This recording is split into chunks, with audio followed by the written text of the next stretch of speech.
এবার আরজিকর কাণ্ডে মুখ্যমন্ত্রী শুভেন্দু অধিকারীর বড় পদক্ষেপ, যেখানে নিহত তিলোত্তমার মা বাবার চিঠি পেয়ে এবার কিন্তু মুখ্যমন্ত্রী বড় পদক্ষেপ নিলেন। কি নিলেন চলুন আপনাদেরকে ডিটেলসে সবটা বলবো।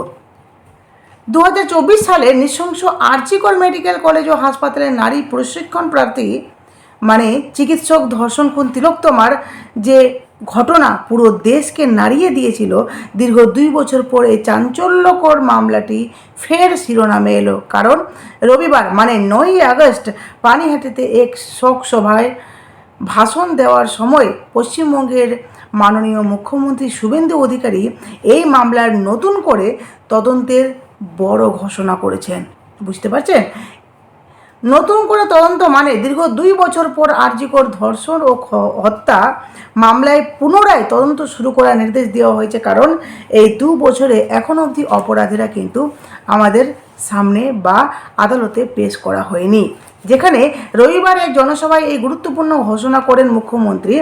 নিহত চিকিৎসকের মা, যিনি বর্তমান বিজেপি বিধায়ক রত্না দেবনাথ, মামলার পুনঃতদন্তের অনুরোধ জানিয়ে মুখ্যমন্ত্রীকে চিঠি লিখেছেন।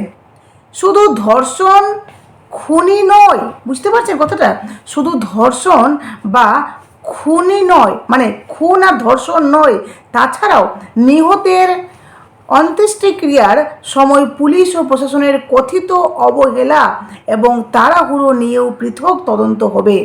বুঝলেন?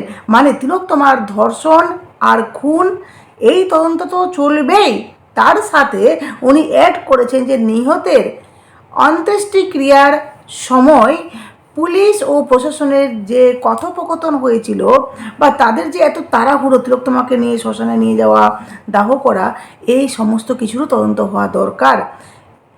এই মামলার প্রধান অভিযুক্ত সঞ্জয় রায়কে এর আগে যাবজ্জীবন কারাদণ্ড দেওয়া হয়েছে, যেখানে উনি এখনও অবধি রয়েছেন গিয়ে জেলে। পানিহাটিতে নির্যাতিতার স্মরণে আয়োজিত এক শোকসভায় মুখ্যমন্ত্রী বলেন, নিহত চিকিৎসকের মা রত্না দেবনাথ নতুন করে তদন্তের আর্জি জানিয়ে তাকে চিঠি পাঠিয়েছিলেন। এরপর মুখ্য সচিব এবং আইনি বিশেষজ্ঞদের একটি উচ্চ পর্যায়ের দলের সঙ্গে বিস্তারিত আলোচনার পরই 1952 সালের বিশেষ কমিশন আইনের অধীনে নতুন করে তদন্তের এই সিদ্ধান্ত নেওয়া হয়েছে। মুখ্যমন্ত্রী ক্ষোভ প্রকাশ করে অভিযোগ করেন যে এই ঘটনার শুরু থেকেই পুলিশ তাদের সঠিক কর্তব্য পালনে সম্পূর্ণ ব্যর্থ হয়েছে। যেখানে আপনারা শুনেছেন, আপনাদেরকে আমি অনেক ভিডিওতে বলেছি যে পুলিশকে কিন্তু তীব্র ভৎসনার মুখোমুখি হতে হয়েছে কোর্টে, যেখানে বিচারপতি কিন্তু অনেক কথা বলেছে পুলিশের দায়িত্ব নিয়ে, পুলিশের কর্তব্য নিয়ে, পুলিশের প্রত্যেকটা ভূমিকা নিয়ে, তাই না? তো সেই কথাই মুখ্যমন্ত্রী আবার রিপিটেড করলেন। উনি বললেন যে পুলিশ কিন্তু ঠিকঠাকভাবে নিজের দায়িত্ব পূরণ করতে পারেনি, ওনারা সম্পূর্ণভাবে ব্যর্থ হয়েছেন। এমনকি নিহত চিকিৎসকের অন্ত্যেষ্টিক্রিয়ার প্রক্রিয়া নিয়েও একাধিক গুরুতর প্রশ্ন তুলেছেন তিনি। তার দাবি অনুযায়ী নটগড় কদমতলা শ্মশানে দাহ করার জন্য ভুক্তভোগীর মরদেহ প্রথমে তালিকার পেছনে দিকে থাকলেও হঠাৎ করে সেটিকে সামনে এনে তড়িঘড়ি দাহ কার্য সম্পন্ন করা হয়।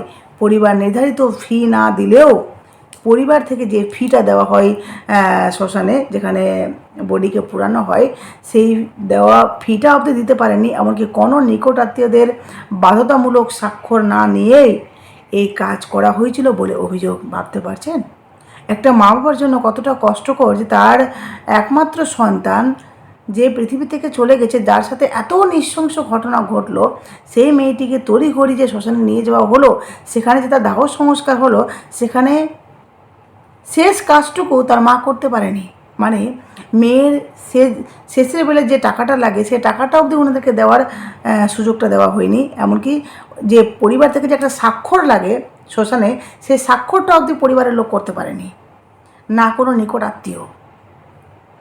অভিযোগ, এই পুরো ঘটনার নেপথ্যে নির্মল ঘোষ, সোমনাথ দে, সঞ্জীব মুখার্জির মতো ব্যক্তিরা ষড়যন্ত্র করেছিলেন বলে দাবি করেছেন মাননীয় মুখ্যমন্ত্রী। যেহেতু মূল মামলাটি সিবিআইয়ের তদন্তের আওতাধীন, তাই অন্ত্যেষ্টিক্রিয়ার সংক্রান্ত অনিয়ম ও চক্রান্তের এই দিকটি রাজ্য পুলিশ স্বাধীনভাবে তদন্ত করে দেখবে বলে শুভেন্দু অধিকারী জানিয়েছেন। বুঝতে পারলেন? তো যাই হোক, আগামীতে কি হচ্ছে অবশ্যই আমরা সেদিকে নজর দেবো, সেদিকে নজর থাকবে। তবে আপনাদের কাছে একটাই অনুরোধ, আপনারা অবশ্যই নতুন থাকলে চ্যানেলটি সাবস্ক্রাইব করতে একদম ভুলবেন না, পাশে থাকবেন। টাটা।